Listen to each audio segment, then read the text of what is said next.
From the stars came the will to shape fate, hurling this world toward ruin.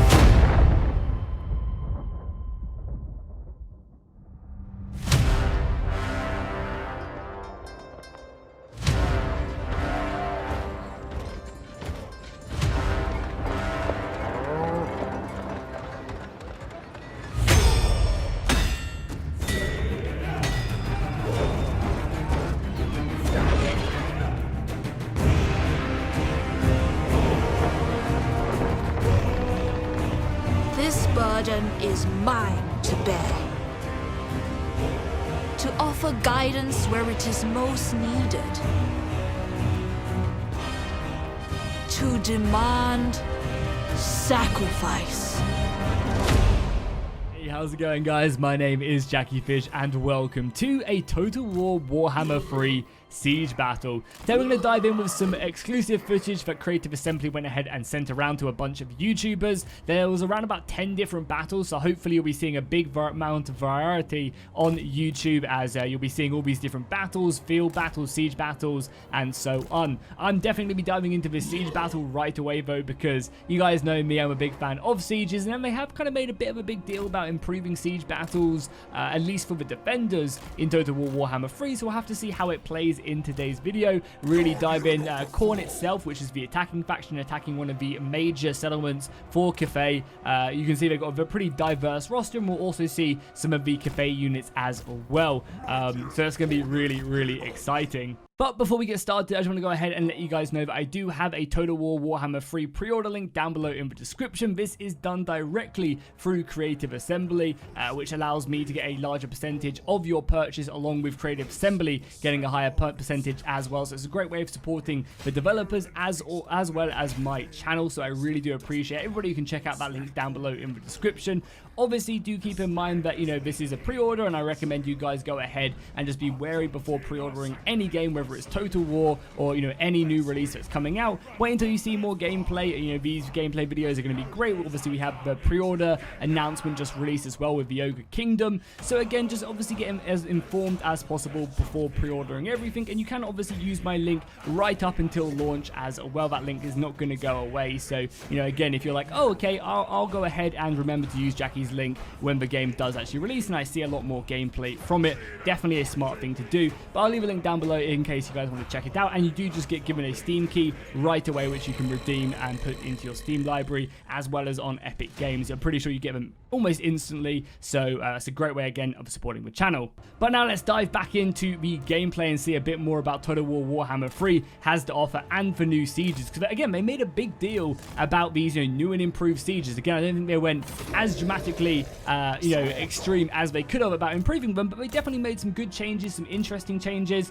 A lot of the changes themselves were very much on the defending side of things, so it's going to be exciting to see an actual assault and seeing how, you know, the attackers actually feel, because I feel like for the most part that's what you do a lot of in Total War Warhammer, is you're more of the aggressor than the defender, at least for the most part. Maybe on Legendary it's a little bit different when you've got walls everywhere in your minor settlements, and obviously now we do have minor settlement battles. That's going to be pretty exciting to see exactly what is going on there. Do keep in mind as well that this is obviously still very much a work in progress. We are still months until launch. I don't think they've even announced a release date yet. Maybe I missed that, I can't actually remember. But yeah, again, you know, there's still a ways to go, so obviously very much work in progress. I think there's a few floor texturing issues in this actual replay itself, so if you see a few things that are out of place, or maybe some lighting that isn't correct quite yet, then just, you know, obviously keep that in mind. Cathay having a pretty, you know, solid defense, defending every single position, which is good to see the AI doing, seeing that your threat is spread out, so the AI itself is defending every part of the wall. So again, it's great to see that the AI actually doing something like that. Again, we've found ourselves in the past where the AI really does struggle to use it. I mean, that's one of the arguments of why the AI itself in Warhammer 1 and 2 were, you know, really the maps were kind of dumbed down almost because of the AI. You know, it was easy for them to handle, so it's good to see them pushing up. You can also see them towers as well doing some gnarly damage. That tower actually only just about getting there. I don't think that Cathay statue is going to blow in Again, really love, yeah, it's going for the unit now. I really love the design of the Cathay the settlement itself. It looks really awesome. I believe this is a tier 3 settlement, so yeah, definitely going to be super strong. And now the infantry, the bloodletters, are now up on that wall doing some serious damage. We have a bloodburster there as well mounted, and then we have an exalted bloodburster as well pushing up. We've got infantry smashing down the gates. And you can obviously see their fallback position as well, advancing up. We also see some of their flying units as well. Cathay are definitely a faction that I really am excited to mess around with. Probably that or Kislev are going to be my first 2 factions I play. I'm much more on the kind of good, I guess good guys side of things, more so than anything else. We also have some of the other units as well smashing down the gates. I don't think we're going to be seeing any of the siege breakers in this, but the wall breakers, I can't remember what the exact trait is called, but obviously some pretty large monsters can actually smash down walls, which again is a great way to make breaches, obviously, as taking the settlements itself is a hard job.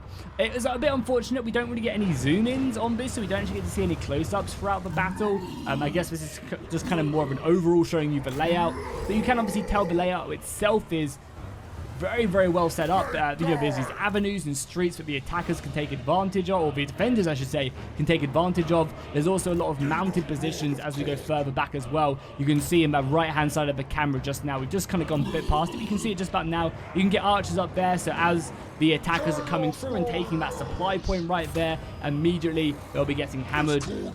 And unfortunately, the Cathay balloons are not long for this world. I imagine being up in that balloon is probably a death sentence when you've got an exalted bloodburster and a normal bloodburster coming to get you. One has been mounted, one is obviously flying. It's now toggleable, which is great, a good improvement indeed to Warhammer, which is awesome to see. I'm not sure if we've seen any AI build. I have obviously watched this replay already, but I'm not sure if we're seeing any of the AI utilizing their supply system. Yeah, you can actually see it right there. They built a tower, at least on that left-hand side, which is good to see. But yeah, again, it'll be awesome to see them do loads more with it. I assume they have quite a few supply points to gather these resources, and you can see the AI building another tower there. Maybe a little bit too late right off the bat, but maybe they're spending their resources a little bit further on. Here we go as well, some more warriors of KHORNE. They're the ones with the big old double axes, the berserkers, as I know them from World Eaters and 40k. Very deadly units. You also as well saw the one of the legendary lords as well, or at least a legendary dragon. They're causing some mayhem up on that right hand flank. I'm not sure if that is the princess herself, or if it is just like another dragon supporting them. I'm not 100% sure on that. I assume it is her, and she is causing mayhem. Again, she's probably the character I want to play the most, because yeah, she looks absolutely badass with her winds of magic and also the ability to transform into a dragon, and you know, on and off is absolutely awesome. Some more engagements here, as we do obviously have the bloodbursters and the other units moving further and further into the settlement. The AI is trying to fall back as best as it can, but being pretty much hammered as it does do. You know, I imagine one of the reasons you'd bring a lot of these bloodbursters is that ability to harass the back lines in a siege battle. I think for the most part, you probably do just want to defend the inner layer. Like, I feel like the siegers themselves, watching them, most players will probably just hold the inner layer. You know, you've got that choke point, you've got these positions right there. You can see them center of your screen. You can set up archers on there and hammer them as they come in. Yes, you give up supply points, but I guess until we find out how valuable the supply points are, I think for the most part you just want to hold this layer, because yeah, with that supported missiles coming in, that seems pretty good. We got some of these sentinels as well, the terracotta sentinels, just really cool units. But for the most part, it seems like KHORNE are not having too much hassle breaking this down with their pretty monstrous units. You also have that like crab dude as well that's also like in 40k. I can't remember what it's called, one of the demon engines.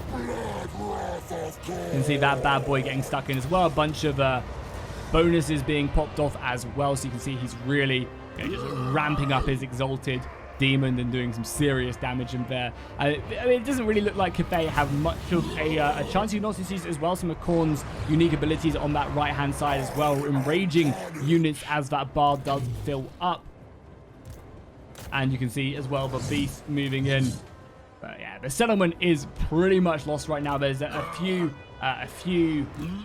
soldiers left. Obviously we have the main legendary lord for Cathay there as well. I assume it's her. I haven't I can't exactly remember because the Cathay roster was released some time ago, so I can't 100% remember if they do get access to a lot of dragons on top of that. But yeah, the settlement has been completely overrun. Pretty weak defense. I wonder if that is like just a garrison, and then the Legendary Lord, if there was more of an army set up there as well, because Cathay are known for their defensive nature. So it will be interesting to see, you know, will they get any bonuses to their garrisons? Obviously, you have the Grand Bastion as well, which is going to be its own unique kind of mission and gameplay mechanic. And unfortunately, the Celestial Dragon cannot withstand that 2 Bloodthirsters in there. I'm not too sure, but definitely the Exalted Bloodthirster is in there, and that melee attack, that, you know, they're unbreakable as well. That leadership is insane, and yeah, she is running for her life now. And yeah, the hordes of chaos are now marching, and you still got one of the Terracotta Sentinels fighting on. But yeah, that city center is being taken, and you can see the player did pretty much bypass a lot of the supply points, just kind of going through one avenue, which again, I think it's going to be one of the reasons why you're probably just going to defend the inner layer. Defending all these other points I think it's going to be worth splitting your forces up. But maybe it is later on, especially when you do set yourself up and you have like a lot of artillery as well to bombard. I think for the most part though, for sieges, looking at them, and as someone who plays a lot of sieges, not necessarily in Total War Warhammer, but yeah, I think defending this inner layer is probably going to be your best bet. And as they approach obviously you're going to want to, you know, utilize the towers on the walls. But I think for the most part, you're probably going to just try and hold this inner layer and fire down on the enemy as they try and take the supply points. Maybe send a few cheap units out just to hold them in place whilst the missile fire comes in. Especially with Cathay as well, who are, you know, very much a defensive faction in nature. They have, you know, they do have a lot of artillery that they can utilize on these siege maps and really bombard the enemy when they filter into these sections. And I would imagine you'd be able to build some stuff up there. Again, it really does depend on the build points. Because we're playing as the attacker, we don't actually get to see much of the defensive positions, unfortunately. There also does seem like there's going to be some pretty good glitch spots as well for them floating balloons to fire down on the enemy, which, you know, unless you have flying units, is going to be a struggle to deal with them. Then again, a lot of the demons have many flying units of pretty strong nature, which will probably be able to take them down. But still, an interesting unit nonetheless. And yeah, there you go. Battle is going to be wrapping up. Still a couple minutes left. So watch this up, and you can see that final capture point. Again, love the map design. I still wanted a bit more from sieges, if I'm being completely honest, but still, like, as a major settlement, this looks great. Having that fallback position, having the bridges is awesome. I just, again, hope that you can utilize that. And again, by falling back, you are giving up these important positions. You're giving up the extra supply. You're giving up a morale bonus. So again, they are encouraging you to try and defend different parts of the settlement, different districts, which is great. I'm not sure if they've done enough. I would like to maybe have seen some like extra bonuses, maybe kind of a bit more like Shogun 2 would have been quite cool. Maybe having some like melee defense, you know, like maybe like an armor district where you defend that and you get like a global buff of a small global buff. I think stuff like that could have been really cool, and I think that's something that modders will probably add in later on down the line, which is awesome. But I would have loved to have seen it in the base game. But yeah, let me know before we do wrap this up. Do let me know in the comments down below. What do you guys think of these sieges? Are you impressed with them? Is it a bit too little? Do you want more, but you still enjoy the improvements to them? And again, with the addition of minor settlements, which is awesome, by the way, but bringing back the battle types is awesome, obviously. They've always been in Total War, but bringing them back into Total War Warhammer, I'm definitely not going to complain there. And yeah, having them in, I think it's going to really break up the monotony of fighting siege battle after siege battle, and having these bigger maps, which are going to be more exciting, which you're probably going to be attacking from like one area, and maybe a small flanking force that can go around and maybe capture a few of these positions. It's going to make the sieges really, really exciting, I think. And make it, when you do fight a siege, it's going to be very interesting and really exciting. But yeah, we definitely have to wait until we see more about the minor settlements, that is for sure. I'm also going to be uploading 2 more battles. I haven't decided what ones I'm doing. I think maybe another Cathay and Ogre Kingdom battle from the point of view of Cathay, because again, that's probably my favorite faction out of the ones that are going to be in the game. That and Kislev for sure. I love myself, my sturdy defenders, and I'll have to obviously do a vote on the channel when we do get closer. There are just a few remnants of soldiers moving around, and again, we got that unit of what is that, Korne? Yeah, the chaos, just normal chaos warriors of halberds moving up, obviously dedicated to Korne himself. Also, as well, something to note, I do really like the improvements to the actual unit cards as well. We definitely went through a rough part in Warhammer 2. I know a lot of people really didn't like them, and they went through a lot of them and improved them. Also, Three Kingdoms as well was not a good time for unit cards.